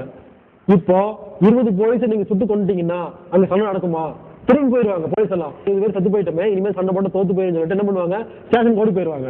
தீவிரவாதிகள் அவங்க வேலையை பார்க்க போயிருவாங்க. இப்போ சண்டை நடக்குமா, சண்டை நடக்காது. எப்ப சண்டை நடக்கும்னு கேட்டீங்கன்னா போலீஸ்காரங்களுடைய கை ஓங்கி இருக்கும் பொழுது தீவிரவாதிகள் கை கம்மியா இருக்கும் பொழுது சண்டை நடக்கும். எப்போ மிலிட்டரியோட போர்ஸோ இல்ல போலீஸோட போர்ஸோ கம்மியாயிருச்சோ ஓடி போயிருவாங்க, யாரு கம்மியா இருக்கு ஓடி போயிருவாங்க. அந்த மாதிரி இந்த மருந்து மாத்திரை என்ன பண்ணும்னா, ஏன் ஒரு மாத்திரை மருந்து சாப்பிட்ட உடனே காய்ச்சல் போகுதுன்னா நாம என்ன பண்றோம், இது மருத்துவம் நினைச்சுக்கிறோம், இது தப்பான மருத்துவம். அப்போ நோய் எதிர்ப்பு இவங்ககிட்ட கம்மி பண்ணி விட்டுறாங்க. என்ன பண்றாங்க, செல்களை சாகடிச்சிடுறாங்க. அது கிருமியை சாகடிக்கிறது இல்லை, இது சாகடிச்ச உடனே அடுத்த செகண்ட் என்ன சண்டை முடிஞ்சோன்னு என்ன பண்ணுவாங்க, நீங்க எதிர்த்து வேலைக்கு போயிருவீங்க. அப்ப என்ன அர்த்தம், ஏற்கனவே இருந்த நோய் கிருமி அப்படியே இருக்குன்னு அர்த்தம். இது ஒரு 3 மாசத்துக்கு அப்புறம் பாருங்க இவர் பெருசாகி போயிருவாரு. அப்போ எந்த நோய் வரும் பொழுது, ஒரு காய்ச்சல் வரும் பொழுது நீங்க மருந்து மாத்திரை சாப்பிடுறீங்களோ முறை வர காய்ச்சல் இதை விட பெருசா இருக்குமே தவிர சின்னதா இருக்காது. ஒரு காய்ச்சல் வந்தா அலோவ் பண்ணுங்க, ஒண்ணுமே பண்ணாம அலோவ் பண்ணீங்கன்னா அதுவே குணமாயிரும். எப்ப எந்த ஒரு மருந்து மாத்திரையும் சாப்பிடாம ஒரு காய்ச்சல் உங்களுக்கு குணமாகுதோ உங்க வாழ்க்கையில இருக்கிற எல்லா நோயும் குணமாயிருச்சுன்னு அர்த்தம். அதுக்கப்புறம் வர காய்ச்சல் எப்படி இருக்கும்னா, ஏற்கனவே குணமான காய்ச்சலுக்கும் இந்த காய்ச்சல் நடுவில் எத்தனை நாள் கேப் விட்டீங்களோ இதுல வர பிரச்சனை மட்டும்தான் ஒரு காய்ச்சலா வருமே தவிர இந்த அக்குமுலேஷன் ஆனது வராது. ஆனா ஒரு காய்ச்சல் வரும்போது மருந்து மாத்திரை சாப்பிட்டீங்கன்னா அது என்ன பண்ணும், அடுத்த வர காய்ச்சலை ஏற்கனவே இருந்த காய்ச்சலும் இதுக்கப்புறம் சேர்ந்த காய்ச்சல் ரெண்டும் சேர்த்து பெரிய காய்ச்சலா கொண்டு வரும். அப்போ காய்ச்சல் அப்படிங்கிறது நம்ம உடம்புல இருக்கிற நோய்க்கு வெளியே வீசுறதுக்கான ஒரு மருத்துவம். இதுக்கு பேர் வச்சு ஜுரம்னு பேர் வச்சு ஏதோ பேர் வச்சு மருந்து மாத்திரை சாப்பிட்டோம்னா நோய் குணமாகாது. இப்படி கழிவை வெளியேற்றுறதுக்கு உடம்பு ட்ரை பண்ணுது. இந்த மாதிரி காய்ச்சல் வரும்போது யாரெல்லாம் மருந்து மாத்திரை சாப்பிட்றாங்களோ அவங்களுக்கு அடுத்தது ஜுரம் வரும், அதுக்கப்புறம் டைபாய்டு வரும். டைபாய்டுங்கிறது காய்ச்சல்ல பெருசு. இந்த மாதிரி பெரிய காய்ச்சல் வந்துட்டு போயிட்டே இருக்கும். நாம நினைச்சுக்கிறோம் ஏற்கனவே வந்த காய்ச்சலுக்கு இந்த டாக்டர் போன உடனே ஒரு மாத்திரை கொடுத்தா உடனே குணமாயிருச்சுன்னு அவட்டே போயிட்டு இருப்போம். ஆனா நோய் பெருசாயிட்டு இருக்குன்னு தெரிய மாட்டேங்குது. இந்த மாதிரி தும்மல் வரும்போது மாத்திரை, வாந்தி எடுக்கும்போது மாத்திரை, மருந்து லெட்டின் போகும்போது அதாவது டிசென்ட்ரி ஆகும்பொழுது அதுக்கு ஒரு மருந்து மாத்திரை, காய்ச்சல் வந்த மருந்து மாத்திரை, இப்படி நம்ம உடம்புல இருக்கிற கழிவை உடம்பு வெளியேற்றதெல்லாம் மருந்து மாத்திரை சாப்பிட்டு அடுத்து உடம்பு என்ன பண்ணும், சே வாய் வெளியாகவும் போக மாட்டேங்குது, வெளி கீழேயும் போக மாட்டேங்குது, காய்ச்சல் மூலியம் போக மாட்டேங்குது, என்ன பண்றதுன்னு தெரியாம கடைசியா எடுக்கிற ஆயுதத்துக்கு பேரு தான் தோள்கள், ஸ்கின். ஒருத்தருக்கு எப்ப தோல் நோய் வருதோ, சொரியாசிஸ் இந்த மாதிரி தோல் நோய் எப்போ வருதோ நீங்க புரிஞ்சுக்க வேண்டியது ஸ்கின் டிசீஸ் எப்போ வருதோ நீங்க ஒழுங்கு நிறுத்தும். ரொம்ப சிம்பிள். யாராருக்கெல்லாம் தோல் நோய் இருக்குதோ கண்ணை மூடி சொல்லிடலாம், ஒழுங்கா லெட்டின் போகாது, போயிருந்தா அந்த நோயே வராது. ஏன்னா கழிவுகள் வெளியேற்றுறது அடைபடும் பொழுது இந்த கழிவு என்ன செய்யறது தெரியாம சரி என்னவா பண்றது, வேற வழியே இல்லையே, சரி தோல் வழியா வெளியே போலாம் ட்ரை பண்ணும் பொழுது அது இந்த பக்கமா வெளியே வரும் பொழுது நமக்கு அரிக்க ஆரம்பிக்கும். நீங்க ஒழுங்கா மூக்கு வழியா விட்டீங்கன்னா அதோட முடிஞ்சது, வாய் வழியா விட்டீங்கன்னா முடிஞ்சது. அதற்கு எடுத்து சரி லெட்டின் வழியா விட்டாலும் முடிஞ்சிருக்கும், லெட்டின் போறத தோல் வழியா போனா பின்ன தெரியாம என்ன, அப்போ அந்த கழிவுகள் வெளியே வரும் கடைசி சோர்ஸ். இதுக்கப்புறம் அடைச்சிங்கன்னா அவ்வளவுதான் முடிஞ்சது. இப்ப பாருங்க தோல் நோய் வந்தோன்னு என்ன பண்றாங்க, என்னது தோல்ல வர அரிக்குது, தோல்ல புண்ணு வந்துருச்சு சொல்லிட்டு இதெல்லாம் காரணம் என்னன்னு தெரியாம கழிவுதான் வெளியே இதுக்கு லோசன் போடுறது மருந்து சாப்பிட்டீங்கன்னா இதுக்கப்புறம் வேற வழியே கிடையாது, இது உள்ள போய் கேன்சர் வரும். அப்புறம் கேன்சர் வந்ததுக்கு அப்புறமா கேன்சருக்கு எந்த மருந்து மாத்திரை இல்லைன்னா நீங்க ஆரம்பத்துல இருந்து தும்மலை கொடுத்த மருந்து மாத்திரை தான் கேன்சர் வரைக்கும் கொண்டு வந்து விட்டுருக்குங்கிறதையும் தயவு செய்து சொல்ற கேளுங்க. நம்ம உடம்புங்கிறது 2 வேலைக்கு தான் பார்க்குது, உள்வாங்குதல் வெளியேற்றுதல். எப்பப்பெல்லாம் நாம உள்வாங்குற வேலையை மட்டும் உருப்படியா செஞ்சுக்கிட்டே இருக்கிறோம், வெளியேற்றுற வேலையை செய்யறதே இல்லை. இந்த உடம்புல இருக்கிற பொருள் எப்போ கழிவு பொருட்கள் வெளியே தூக்கி வீசுதோ அதுக்கு பேர் நோயின்னு வச்சுக்கிறோம். அதனால ஒரு மருத்துவம் பார்க்குறோம். என்னை பொறுத்த வரைக்கும் உடம்புல நோய் கிடையாது, நாம பார்க்குற மருத்துவத்துக்கு பேர் தான் நோய். உடம்பு எப்பெல்லாம் கழிவு தூக்கி வெளியே வீசுதோ அலோவ் பண்ணிட்டீங்கன்னா நோயே கிடையாது. அப்போ இந்த டயர் டியூப் கதை தான் இப்ப நடந்துட்டு இருக்கு. ஒரு பஞ்சர் வந்த உடனே இது ஏன் வந்துச்சுன்னு யோசிச்சு அதை நிறுத்தி இருந்தோம்னா நமக்கு அடுத்த பஞ்சர் வராது. ஒரு நோய் வந்ததுன்னா ஏன் வந்துச்சுன்னு யாரும் யோசிக்கிறது கிடையாது, எனக்கு இமீடியட்டா குணமாகணும் அவ்வளவுதான். எந்த மருத்துவத்தை போனா உடனே குணமாகுமோ நல்ல மருத்துவராமா, அது தப்பான மருத்துவங்கிறது எப்போ நம்ம புரிஞ்சுக்கிறோமோ இந்த நோய்களை பார்த்து நம்ம பயப்பட மாட்டோம். நம்ம உடம்புங்கிறது நோய் உண்டாக்குறதும் கிடையாது. இந்த மாதிரி கழிவு பொருட்களை உள்ள வச்சு கடைசியா இந்த மொத்த கழிவு ஒண்ணு சேர்ந்து இனிமேல் இந்த கழிவை வெளியே எங்கும் அனுப்ப முடியாதுங்கும் பொழுது அந்த கழிவு எல்லாம் ஒரு இடத்துல ஒண்ணு சேர்த்து வைக்கும். அந்த கட்டி பேர் தான் கேன்சர் கட்டி. பாருங்க யாராருக்கெல்லாம் கேன்சர் இருக்குதோ இவங்க இந்த கழிவுகளை உள்ள வைக்கிறதுக்கான நிறைய மருத்துவம் பார்த்திருப்பாங்க. இது ஒரு டெக்னிக், அது ஒண்ணே இந்த மருத்துவம் தான் கிடையாது.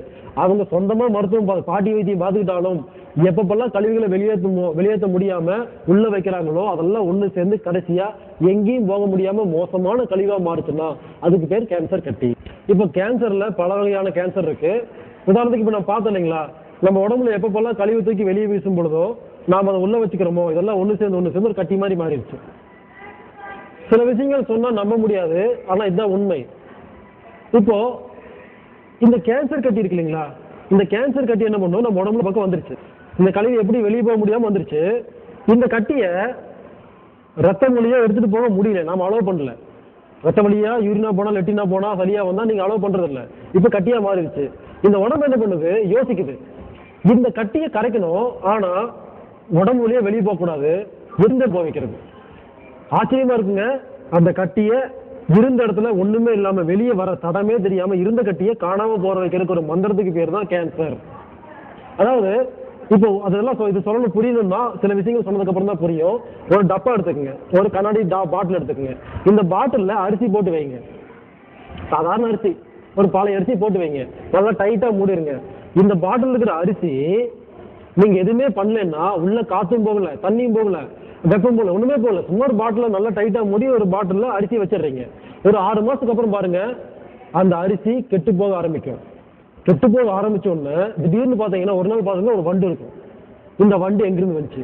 நீங்க உள்ள ஒண்ணு அனுப்பல, ஒரு பாட்டில ஒரு சும்மா அரிசி போட்டு மூடி வச்சிருக்கீங்க, வெறும் அரிசி மட்டும் தான் இருந்துச்சு. இப்ப எப்படி வண்டு வந்துச்சு? யார் அந்த வண்டுக்கு உருவாக்குனா? அதுக்கு யார் அம்மா, யார் அப்பா, எப்படி முட்டை போட்டுச்சா, எங்கிருந்து வந்துச்சு அப்படின்னு கேட்டீங்கன்னா அந்த பாட்டிலுக்குள்ள பஞ்சபூதம் இருந்துச்சு இல்லைங்களா? காத்து, நிலம், நீர், காற்றெல்லாம். இது என்ன ஆகும்? அப்படியே கெட்டு போய் அரிசி கெட்டு போன உடனே அரிசி டீகம்போஸ் ஆகி அங்க அந்த பாட்டிலுக்குள்ள இருக்கிற பஞ்சபூதம் வேற தத்துவத்துக்கு மாறும், வேற விதமான பஞ்சபூதத்துக்கு மாறும். அதாவது நெருப்போட தன்மை மாறும், காத்தோட தன்மை, இந்த மாதிரி ஒவ்வொரு தன்மை மாறி மாறி மாறி ஒரு குறிப்பிட்ட பஞ்சபூத தத்துவம் எங்க இருக்குதோ அங்க ஒரு உயிர் உருவாங்கிறது உண்மை. ஒரு அம்மாவோட உடம்புல ஒரு குழந்தை உருவாகுது. எப்படி உருவாச்சுன்னா இந்த உடம்புக்கு தெரியுது எந்த மாதிரி பஞ்சபூதத்தை வச்சோம்னா ஒரு உயிர் உருவாக்கலாம்னு சொல்லி. அப்போ நம்ம அம்மாவோட உடம்பு எப்படி பஞ்சபூதத்தை வச்சு ஒரு உயிர் உருவாக்குதோ அதே மாதிரி ஆட்டோமேட்டிக்கா எந்த ஒரு முட்டையும் இல்லாம, எந்த ஒரு அம்மா அப்பா இல்லாம அந்த பஞ்சபூதத்துல ஒரு உயிர் உருவாகும். அந்த உயிருக்கு பேர் வண்டு. வண்டு உருவாயிருச்சு. ஏன் வண்டு உருவாயிருச்சு? அறிவு இல்லாம அந்த இடத்துல வண்டு வந்துருச்சுங்களா? ரொம்ப அறிவோட வந்திருக்கு. கடவுள் அறிவோட படைச்சிருக்காரு. ஏன் அந்த இடத்துல வண்டு படைச்சிருக்காருன்னா அந்த வண்டு அந்த கிளைமேட்ல, அந்த பூதத்துல உயிர் வாழ தகுதி இருக்கிற ஒரு வண்டை உருவாக்குறாரு. அந்த வண்டுக்கு அதை சொர்க்கம், அங்க இருக்கிற காத்து பிடிச்சிருக்கு. அதுக்கு நாம மோண்டு பார்த்தோம் நமக்கு நாத்தடிக்கும். அந்த வண்டுக்கு அதுதான் நல்ல காத்து, அந்த வண்டுக்கு அதான் நல்ல சாப்பாடு. அழுகி போன அந்த கெட்டு போன அந்த அரிசி தான் நம்ம கெட்டு போச்சுன்னு தூக்கி வீசுவோம். இன்னும் டைட் பண்ணல, மூடி இன்னும் திறக்கல, ஆனா அந்த வண்டுக்கு கெட்டு போன அரிசி இல்லை, அதுக்கு அமிர்தம், அங்க இருக்கிற காத்து நல்ல காத்து. அதாவது இந்த பஞ்சபூத தத்துவத்துல வாழ்ற ஒரு உயிரை கடவுள் அங்க படைக்கிறாரு. எந்த ஒரு முட்டை இல்லாம அப்படியே ஆகாயத்துல இருந்து படைக்கிறாரு. அந்த வண்டுக்கு கிட்னி, கணைய, கல்லீரல், கண்ணு, காதெல்லாம் இருக்கு, ரெக்கையெல்லாம் இருக்கு. பார்த்தா ஆச்சரியமா இருக்கு. இதை புரிஞ்சுக்கிட்டா கேன்சர் பத்தி புரிஞ்சுக்கலாங்க. அப்ப அந்த வண்டு உருவான ஒண்ணு, இந்த வண்டு எதுக்காக உருவாக்கப்பட்டதுன்னா கடவுள் எதுக்கு உருவாக்குனாருன்னா இந்த அரிசியை சாப்பிட்றதுக்காக. அந்த வண்டுக்கு உணவே அரிசி தான். இதை நம்ம அரிசி சாப்பிடும் பொழுது இன்னொரு வண்டு உருவாகும். அப்ப 2 இனப்பெருக்கம் பண்ணி அப்புறம் பாத்தீங்கன்னா நிறைய வண்டு பாத்தீங்கன்னா வண்டுகள் அதிகமாயிட்டு போகும், அரிசி கம்மியாயிட்டே வரும். வண்டு அதிகமாகும், அரிசி கம்மியாகும். சும்மா வேடிக்கை பாருங்க, தமாசா இருக்கும். ஒரு ஸ்டேட்ல மொத்த அரிசி தீர்ந்து போயிடும், வெறும் வண்டுகளா இருக்கும். இப்போ வண்டுகளால உயிரோடு இருக்க முடியாது. ஏன்னா அது சாப்பிட்றதுக்கு பொருள் இல்லை. ஒண்ணு இன்னொரு வண்டை சாப்பிடணும், ஒண்ணு வண்டு சாப்பிடாது. இப்ப என்ன ஆகும்? எல்லா வண்டுகளும் செத்து போயிடும். ஏற்கனவே அரிசி வச்சோம், அரிசி பாக்குறதுக்கு ஒரு பொருள் மாதிரி தெரிஞ்சுது, ஆனா ஒரு உயிர். அது செத்து போன உடனே அந்த இடத்துல வண்டு உருவாச்சு. இப்ப வெறும் வண்டுகள். இப்ப இவ்வளவு அரிசி இருந்தது, இவ்வளவு வண்டுகளா இருக்கும். இந்த வண்டுகள்லாம் என்ன பண்ணும்? எல்லாம் செத்து போயிடும், சாப்பாடு எல்லாம் செத்து போயிடும். இப்போ வண்டுகளுக்கான அங்க பஞ்சபூத சக்தி இல்லை. அப்ப இந்த வண்டெல்லாம் செத்து போன உடனே அது அப்படியே டீகம்போஸ் ஆகும் போது அதுக்குள்ள இருந்து புழு. இந்த யார் உருவாக்குனா? வாப்படுறதுக்காக கடவுள் புழு உருவாக்குறாரு. இந்த புழுக்கள் என்ன பண்ணும்? ஒவ்வொன்னா உருவாகி இந்த வண்டுகளை சாப்பிட்டு சாப்பிட்டு பாக்குறதுக்கு அசிங்கமா இருக்கு, வேற நிறைய புழுவா ஓடிட்டு இருக்கும். இந்த புழுக்கள்லாம் வண்டு சாப்பிட்டு முடிச்ச உடனே இப்ப இவ்வளவு வண்டு இருந்து இவ்வளவு புழுக்கள் ஆயிரும். இப்ப இந்த புழுக்களை சாப்பிடுறது சின்ன அளவுல சின்ன கிருமி கண்ணுக்கு தெரியாது. இப்படி உருவாகி ஒரு ஸ்டேஜில் பாத்தீங்கன்னா பாட்டில் எம்டி ஆயிரும். இதுதான் உலக தத்துவம். இதை புரிஞ்சுக்கிட்டா உலகத்துல எல்லாமே புரிஞ்சுக்கலாம். ஒண்ணுமில்லாத இடத்துல ஒண்ணு வரும், ஒண்ணுமில்லாம ஆகு போகும் அப்படிங்கிறது ஒரு சின்ன பாட்டில் அரிசி அடைச்சு வச்சு எல்லாம் புரிஞ்சிடும். அதே மாதிரி இந்த கேன்சர் கட்டி அப்படிங்கிறது ஒரு கட்டிய அது இருந்த இடத்துல காணாம போகணும் அப்படிங்கிறதுக்காக நம்ம உடம்பு என்ன பண்ணுது? அந்த உடம்பு ஒண்ணும் பண்றது இல்லை, அந்த கழிவுக்குள்ள இருந்து ஒரு உயிர் உருவாகும். இதுக்கு பேர் தான் இந்த கேன்சர் கிருமின்னு சொல்லுவாங்க. இது என்ன பண்ணுன்னா இது அந்த கழிவை சாப்பிட ஆரம்பிக்கும். அப்ப நமக்கு வலி ஏற்படும், அது ரொம்ப வேதனையா இருக்கும். நீங்க கழிவு வெளியே அனுப்ப மாட்டீங்க இல்லைங்களா? அந்த இப்ப என்ன பண்ணணும்னா இந்த வலிய வேதனையை தாங்கிட்டு இருந்தீங்கன்னா இந்த கழிவு என்ன பண்ணும்? அந்த அந்த அந்த கிருமி மொத்த கழுவி சாப்பிட்டுட்டு அங்க இருக்கிற கழிவு காணாம போய் அந்த கிருமி காணாம போய் எப்படி அரிசி ஒண்ணுமில்லாம போச்சோ அந்த கட்டி ஒண்ணுமில்லாம போறதுக்கான ஒரு சின்ன வேலையை அங்க ஆரம்பிக்குது. நான் சொல்றது எல்லா கேன்சருக்கு பொருந்தாதுங்க. இது ஒரு குறிப்பிட்ட கேன்சருக்காக நான் சொல்லிட்டு இருக்கேன். பிளட் கேன்சருக்கு வேற டெக்னிக், ஒவ்வொரு கேன்சருக்கு வேற டெக்னிக். இந்த ஒரு சின்ன சப்ஜெக்ட் புரிஞ்சுக்கிட்டா இது மூலமா நிறைய விஷயங்கள் புரிஞ்சுக்க முடியுங்கிறதுக்காக இந்த சப்ஜெக்ட் இங்க மேட்ச் பண்றாங்க. அப்போ நம்ம உடம்புல ஒரு கழிவுகள் இருந்துச்சுன்னா இந்த கழிவு வெளியே போறதுக்காக ஒரு புழு உருவாகும். சில நேரத்தில் பாத்தீங்கன்னா வயிற்றுல பாருங்க லெட்டின் ஒழுங்கா போகலன்னா வயிற்றுல பூச்சி உருவாகுன்னு சொல்றாங்க. ஏன்னா அந்த பூச்சி உங்களுக்கு கெடுக்கிறதுக்காக உருவாகல, அந்த பூச்சி வந்தனால உங்களுக்கு மலச்சிக்கல் வரல, மலச்சிக்கல் வந்தனால பூச்சி வந்திருக்கு. இந்த பூச்சி அந்த கெட்டு போன மாப்பறதுக்காக கடவுள் உருவாக்கப்பட்ட பூச்சி. இது சாப்பிட்டு சாப்பிட்டு கம்மி பண்ண ட்ரை பண்ணுது. இந்த மாதிரிதான் உலகத்துல எப்ப ஒரு பொருள் கெட்டு போதும் சாப்பிட்றதுக்கு ஒரு உயிர் வரும், அது சாப்பிட்டு செத்து போகும். இது உலகம் நடந்துட்டு இருக்குது. அந்த மாதிரி ஒரு கேன்சர் கிருமி அப்படின்னா அதை சாகடிக்கிறதுக்கு இன்னொரு கிருமி வரும், அது செத்து போய் அப்படி செத்து போய் மாறி மாறி மாறி ஒண்ணும் இல்லாம போகும். ஆனா இந்த அளவுக்கு நம்ம விட மாட்டோம். ஏன்னா எப்ப கேன்சர் கிருமி வந்துருச்சோ அந்த நேரத்துல உங்க உடம்புல அப்நார்மலா கேன்சர் அதாவது இன்னொரு பக்கம் கட்டி இப்போ உடம்பு எல்லா நோயும் போயிட்டு இருக்கும். ஸோ கேன்சர் எப்படி குணப்படுறதுன்னு கேட்டீங்கன்னா இந்த சொல்ற மாதிரி சாப்பாடு, தண்ணி, மூச்சு காத்து, தூக்கம் எல்லாத்தையும் சரி பண்ணிட்டு அந்த வலியை மட்டும் லைட்டா தாங்கிட்டீங்கன்னா இனிமேல் ஃபர்தரா எந்த ஒரு கழிவையும் உடம்புக்குள்ள தேங்காம மட்டும் பார்த்துக்கிட்டு குணப்படுத்துறதுக்கான நோய் எதிர்ப்பு தன்மையை மட்டும் அதிகம் பண்ணிட்டே போனீங்கன்னா கொஞ்சம் வலி வரும், அதை மட்டும் தாங்கிட்டீங்கன்னா அந்த கட்டி காணாம போகும். அப்போ பாருங்க, ஒரு சாதாரண சின்ன விஷயத்தை புரிஞ்சுக்கிறது மூலமா உலக மருத்துவத்தை செய்ய முடியும். அதே மாதிரி இந்த தடுப்பூசி பத்தி கேள்விப்பட்ட இல்லைங்களா, தடுப்பூசி பத்தி பார்த்தோம். அதுல ஒரு சின்ன ஒரு உண்மை இருக்கு, இதை புரிஞ்சுக்கிச்சுன்னா புரியும். நான் ஒரே வார்த்தையை சொல்லிட்டேன், இந்த நோய் கிருமிய தடுப்பூசி மூலமா உடம்புக்குள்ள அனுப்புறாங்க, நம்ம உடம்பு தான் மருந்து கண்டுபிடிச்சு ஊத்துதுன்னு. இது ஊத்துது அப்படிங்கறதுக்குள்ள பல விஷயங்கள் இருக்கு. பாருங்க, ஒரு மருந்து கிடையாது, 4 விதமான மருந்து இருக்குது. எப்ப நம்ம உடம்புக்குள்ள ஒரு நோய் வந்துருச்சோ முதல்ல ஹெல்பர் அப்படிங்கிற ஒரு மருந்து சப்ளை ஆகும் அப்படின்னு எழுதி வச்சிருக்காங்க. ஆனா அந்த ஹெல்பர் தான் சளிங்கிறத யாரும் எழுதி வைக்கல. ஒண்ணு இல்லைங்க, சாதாரண சளியத்தா ஹெல்பர்னு எழுதி வச்சிருக்காங்க. நம்ம உடம்புக்குள்ள எப்ப நோய் கிருமி வந்துருச்சோ இந்த நோய் கிருமி என்ன பண்ணும், சாகடிக்கிறதுக்காக நம்ம உடம்புல ஒரு மருந்து முதல்ல சப்ளை ஆகும். இந்த மருந்துக்கு பேரு ஹெல்பர். இந்த ஹெல்பர்ங்கிற சளி என்ன பண்ணும், அந்த நோய் கிருமி மேல போய் போத்திட்டு என்ன பண்ணும், அந்த சளிங்கிறது மூலமா அந்த நோய் கிருமியை எந்த டேமேஜும் பண்ணாம மூக்கு வழியா வெளியே கொண்டு வந்து வெளியே விடுற அந்த சளிக்கு பேர் தான் ஹெல்பர். இப்போ இது எப்படின்னு கேட்டீங்கன்னா, ஒரு பாம்பேக்குள்ள ஒரு தீவிரவாதி உள்ள போயிடுறாங்க. உள்ள போனது ஒரு வீட்டாங்க தெரிஞ்சு போச்சு. என்ன பண்றாங்க, இந்த மிலிட்டரிக்காரங்க என்ன பண்ணுவாங்கன்னா முதல்ல சுத்தி என்ன பண்ணுவாங்க, ஒரு போர்ஸ் நிறுத்தி அந்த தீவிரவாதி தப்பிச்சு போகாம இருக்கிறதுக்கு ஏதோ ஒரு ஐடியா பண்ணுவாங்க. ஏன்னா இவனால எந்த மக்களுக்கு எந்த பாதிப்பும் ஏற்படக்கூடாது, அதே சமயம் தப்பிச்சு போகக்கூடாது, சாகடிக்கும். அதுக்கு என்ன பண்றாங்க, முதல்ல சுட மாட்டாங்க, முதல்ல சுத்தி வளைச்சு நின்று முதல்ல நிறுத்துவாங்க ஒரு போர்ஸ். அந்த மாதிரி இந்த ஹெல்பர் அப்படிங்கிற சளி என்ன பண்ணும்னா முதல்ல ஒரு நோய் கிருமி மேல போட்டிட்டு இந்த நோய் கிருமி மூலமா எந்த நோயும் வராம முதல்ல பார்த்துப்போம். ரெண்டாவது அந்த நோய் கிருமியை கொலை பண்ண ட்ரை பண்ணும். சாதாரணமா சின்ன நோய் கிருமிகள் இருந்ததுன்னா இந்த ஹெல்பர்ங்கிற மருந்து சளிங்கிற மருந்து வந்த உடனே சளி மூலமாவே அந்த நோய் செத்து போயிடும். இது சின்ன சாதாரண நோய்கள். ஒரு சில மிகப்பெரிய நோய்கள்லாம் இருக்கும், இதெல்லாம் இந்த சளிக்கெல்லாம் கட்டுப்படாது. இந்த என்னதான் போர் சுத்தி நின்னாலும் அடிச்சுட்டு போயிட்டே இருப்பான். அந்த மாதிரி ஒரு நோய் கிருமி, பெரிய நோய் கிருமி வந்துடணும்னா இந்த ஹெல்பருங்கிற மருந்து போய் மேல போய் போட்டிட்டு வெளியே கூட ட்ரை பண்ணும். இந்த நோய் கிருமி என்ன பண்ணும், அந்த சளியை சேர்த்து உள்ள எடுத்துட்டு போகும். அப்ப புரிஞ்சுக்க சளி, ஓஹோ இது நம்மளோட பவர்ஃபுல்லானவன். உடனே நம்ம ஒண்ணு இந்த சளியை நம்ம ஒண்ணு இது இன்ஃபர்மேஷன் கொடுக்கும். நம்ம உடம்புல இருக்கிற நோய் எதிர்ப்பு தன்மைகளுக்கு, இங்க பாரு நான் ஒரு நோய் இருக்கிறேன் எடுத்துட்டு போறான், இவன் என்னால குணப்படுத்த முடியாது, இவனை எங்கேயும் வெளியே கொண்டு முடியாது, சீக்கிரமா யாராவது ஒரு மருந்து கண்டுபிடிச்சு கொடுங்களேன்னு சொல்லி இன்ஃபர்மேஷன் கொடுக்கும். கொடுக்கும்பொழுது நோய் கிருமியோட தன்மை இருக்கு, எந்த மாதிரி நோய், இது எல்லாம் இன்ஃபர்மேஷன் கொடுக்குற அந்த மருந்துக்கு பேர் தான் சளி அப்படிங்கிற. இது சாதாரணமா எம்பிபிஎஸ்ல இருக்கிற ஒரு சாதாரண சப்ஜெக்ட், யார் வேணா கேட்டு பாருங்க தெரியும். ஹெல்பர்ங்கிற மருந்து முதல்ல சப்ளை ஆகும். அந்த சப்ளை பண்ற மருந்துனால நோயை குணப்படுத்த முடியலன்னா அடுத்த மருந்துக்கு பேரு கில்லர். இந்த கில்லருங்கிற மருந்தையும் இந்த தைம சுரப்பி, கல்லீரல், மண்ணீரல், எலும்பு மஜ்ஜைகள், ரத்தத்தின் வெள்ளை அணுக்கள் எல்லாம் சேர்ந்து, நான் சொன்னேன் இல்லைங்களா, உட்காந்து ஆராய்ச்சி பண்ணி ஒரு ஃபார்முலா போட்டு ஒரு மருந்து சப்ளை பண்ணுவாங்கன்னு, அந்த மருந்துக்கு பேரு கில்லர். அதாவது ஒரு ஃபோர்ஸ். இது என்ன பண்ணும், இந்த ஹெல்பர் சாகருக்கு முன்னாலேயே இந்த கில்லர் ரெடி ஆகி உடனே என்ன பண்ணும், இந்த ஹெல்பர் எங்க நோய் கிருமி எங்க இருக்குன்னு கேட்டீங்கன்னா எலும்பு எங்கெங்கெல்லாம் சேருதோ அந்த இடத்துல இருக்கும். எங்கெங்கெல்லாம் எலும்பு மஜ்ஜைகள் சேருதோ இந்த நோய் கிருமி போயிட்டே இருக்கும், இந்த இடத்துல தங்கிடும். எலும்பு மூட்டு எங்கெங்கெல்லாம் ஜாயிண்ட் இருக்குதோ அங்கெல்லாம் நோய் கிருமி இருக்கும். இது என்ன பண்ணும், கில்லர் அப்படிங்கிற மருந்துக்கு பேரு ஆன்டிபாடின்னு சொல்லுவாங்க. அதாவது எங்கெங்கெல்லாம் நோய் கிருமி, எத்தனை நோய் கிருமி இருக்கோ, கை மூட்டுல 500 நோய் கிருமி 500 ஹெல்பர் இருந்துச்சுன்னா 500 கில்லர் போகும். ஒவ்வொன்றுக்கும் தனித்தனி. ஒரு கிருமியை சாகடிக்கிறது ஒரு மருந்து, ஒரு கிருமியை சாகடிக்கிறது இன்னொரு மருந்து. இந்த மாதிரி நம்ம உடம்புல இருந்து 1000 விதமான கில்லர் அப்படிங்கிற மருந்து கிளம்பி போர்ஸ் AK-47 போய் என்ன பண்ணும், அந்த போத்தி இருக்கு இல்லைங்களா நோய் கிருமி மேல, அந்த சளி போத்தி இருக்கு இல்லைங்களா ஹெல்பர்ங்கிற சளி, அந்த சளி எங்க இருக்குதோ பார்த்து என்ன பண்ணும், இந்த கில்லருங்கிற மருந்து போய் நின்று கடற்கடன் சுடும், சுட்டு சாகடிக்கும். சுட்டு சாகடிக்கும் பொழுது அந்த நோய் கிருமி செத்து போயிடும். இப்போ ஹெல்பருங்கிற மருந்து சட்டை உறிஞ்சு ரத்தத்துல மிதக்கும்.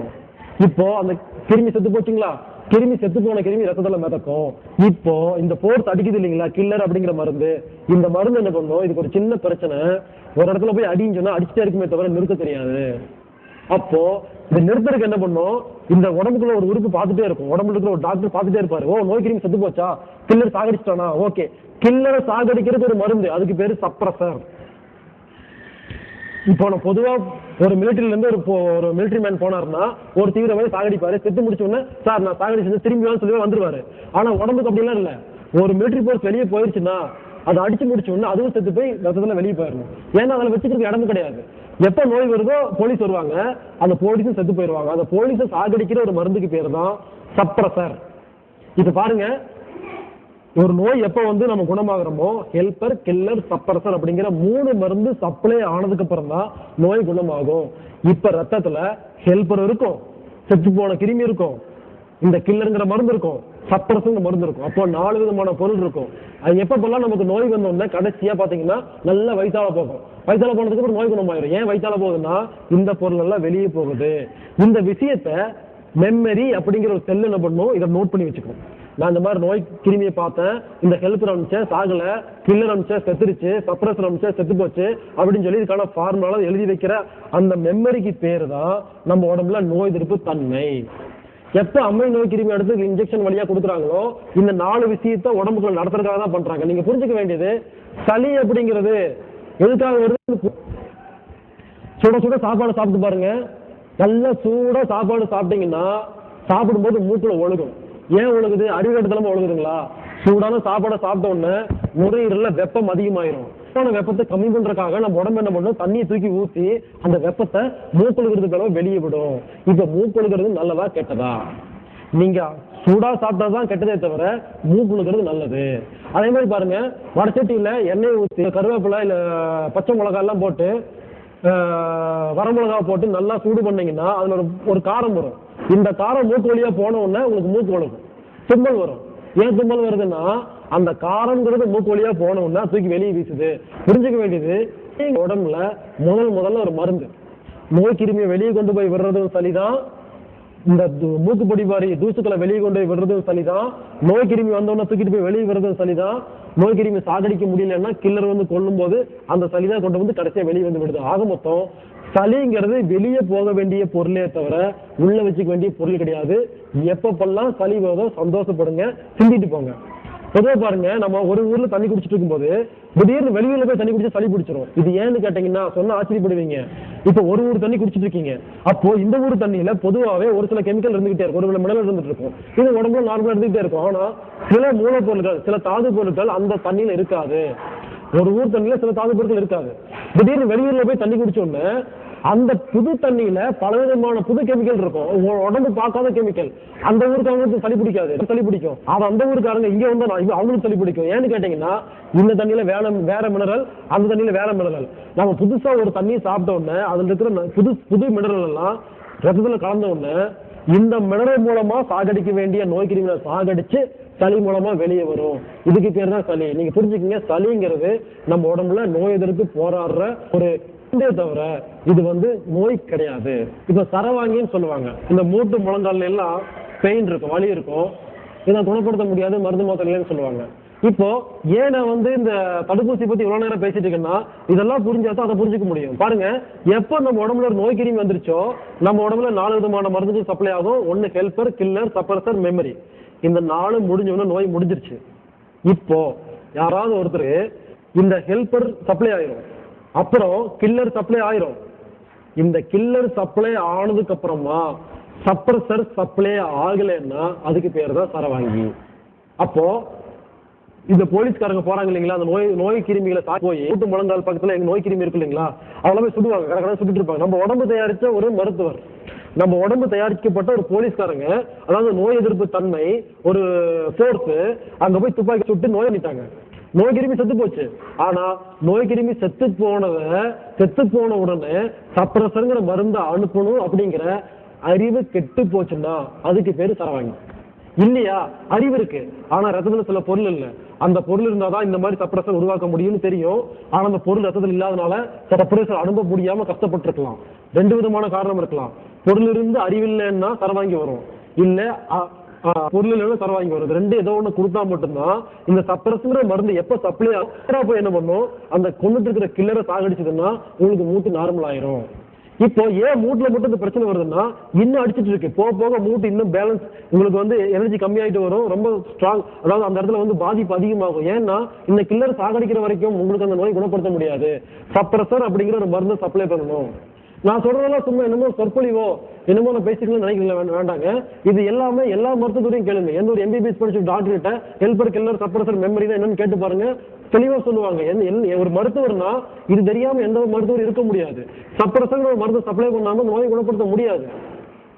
அப்போ இந்த சப்ரஸர் எப்படி சப்ளை பண்ண முடியும்னு கேட்டீங்கன்னா அதுக்கும் இதே மருத்துவம் தான். மருத்துவத்தை மொத்தம் சொல்லியாச்சு. இந்த மாதிரி சாப்பிட்டு தண்ணி குடிச்சு மூச்சு காய்ச்சல் வந்து தூங்குனீங்கன்னா இந்த சப்ரஸருக்கு என்ன வேணுமோ ஆட்டோமேட்டிக்கா சப்ளை ஆயிரும். எப்ப அந்த சப்ரஸருக்கு மருந்து சப்ளை ஆகுதோ அடுத்த நிமிஷம் அந்த கில்லர்கள் செத்துருவாங்க. செத்த உடனே மறுபடியும் மூட்டு டேமேஜ் ஆகிறத முதல்ல தடுத்துடலாம். ரெண்டாவது ஏற்கனவே டேமேஜ் ஆன மூட்டு உங்க மூட்டே தானே குணப்படுத்திக்கும். ஸோ இந்த சப்ரஸர் அப்படிங்கிற மருந்து சப்ளை பண்ணா மட்டும்தான் சரவாங்கிறத குணப்படுத்த முடியும். இது குணப்படுத்தக்கூடிய நோயை தவிர குணப்படுத்தக்கூடாத நோய் கிடையாது. வாழ்க வையகம், வாழ்க வளமுடன். செவி வழி தொடு சிகிச்சை, அனாட்டமிக் தெரப்பி. இந்த தெரப்பியில வெறும் பேச்சு மட்டும்தான் இருக்குங்க. அதாவது ஒரு நோயாளி தன் நோயை எந்த ஒரு மருத்துவரும் இல்லாம, எந்த ஒரு மருந்து மாத்திரை இல்லாம, எந்த ஒரு உபகரணமும் இல்லாம தனக்குத்தானே எப்படி குணப்படுத்திக்கிறது அப்படிங்கிறத சொல்லி கொடுக்கறதுக்கு பேர் தான் இந்த செவி வழி தொடு சிகிச்சை. இப்படி பல ஊர்கள்ல நாம ஒவ்வொரு நாளும் போய் 500 பேர் 1000 பேரை ஒன்னா உட்கார வச்சு இந்த விஷயங்களை நாம சொல்லி கொடுத்துட்டு இருக்கிறோம். இதை பல ஊர்கள்ல வீடியோ கேமரா மூலமா அதை பேசும்போது அதை ஷூட்டிங் எடுத்து டிவிடிகளா போட்டு மக்களுக்கு ஒரு நல்ல விஷயம் சேரணும் அப்படிங்கிறதுக்காக பல அன்பர்கள் அதை இலவசமா நல்ல எண்ணத்தோட கொடுத்துட்டு இருக்காங்க. இப்படி பல ஊர்கள்ல இந்த விஷயம் எல்லாத்துக்கும் போய் சேரணுங்கிறதுக்காக பல அன்பர்கள் உதவி செய்யறாங்க. இந்த அனைத்து அன்பர்களுக்கும் மனமார்ந்த நன்றிகள். ஆனா சென்னையை சேர்ந்த செல்வராஜன் ஜி அசோசியேட்ஸ் என்ற ஒரு கம்பெனி ஏவிஎன் அமிர்தம் அப்படிங்கிற பேர்ல ஆரோக்கிய சந்தை அப்படின்னு ஆரம்பிச்சு நம்ம பேசிட்டு இருக்கிற டிவிடியில நடுவுல அறுசுவை மிக்ஸ், வீட்டாஸ் 66, வீட்டாஸ் 77, 777, அப்புறம் இந்த செல்போன கதிரியக்க அட்டைகள், தண்ணிய எனர்ஜி பண்ற பேடு.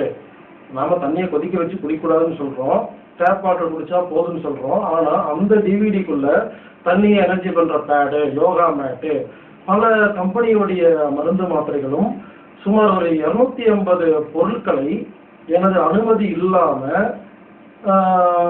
அந்த டிவிடியில நடுவில் விளம்பரங்களை போட்டோ இல்லை அவங்க வெப்சைட் மூலமாவோ இல்லை நம்மளை என்ன கேட்டு ஃபோன் பண்றவங்க கிட்ட பார்க்கறதுக்கு நான் வந்து அந்த பொருட்களை விற்கிற மாதிரியே ஒரு மாயையை உண்டு பண்ணி பல நாடுகள்ல இந்த கம்பெனி வியாபாரம் பண்ணிட்டு இருக்கிறாங்க. இது எதுக்காக சொல்றேன்னா அந்த பொருள்களுக்கும் எனக்கும் எந்த சம்பந்தமும் கிடையாது.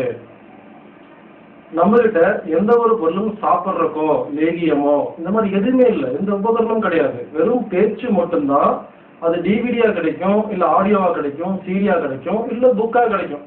எல்லா மொழிகளிலும் இந்த விஷயம் எல்லா மக்களுக்கும் சேரணும் அப்படிங்கறதுக்காக நாம தொடர்ந்து பிரச்சாரம் பண்ணிட்டு இருக்கோம். அதனால தயவு செய்து அனாட்டாமிக் தெரப்பி அப்படிங்கிற பேரையோ, ஹீலர் பாஸ்கர் அப்படிங்கிற பேரையோ, இல்லை என்னோட படங்களையோ வைத்து யார் வியாபாரம் செய்தாலும் அந்த வியாபாரத்துக்கு நீங்க அடிமையாகாதீங்க.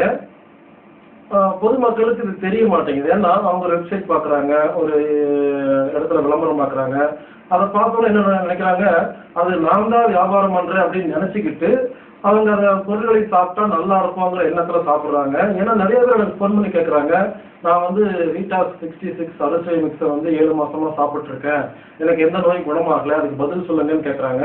நான் எந்த இடத்துலையும் அரிசி பொடியை வாங்கி சாப்பிடுங்க, வீட்டாஸ் ப்ராடக்டை வாங்கி சாப்பிடுங்க,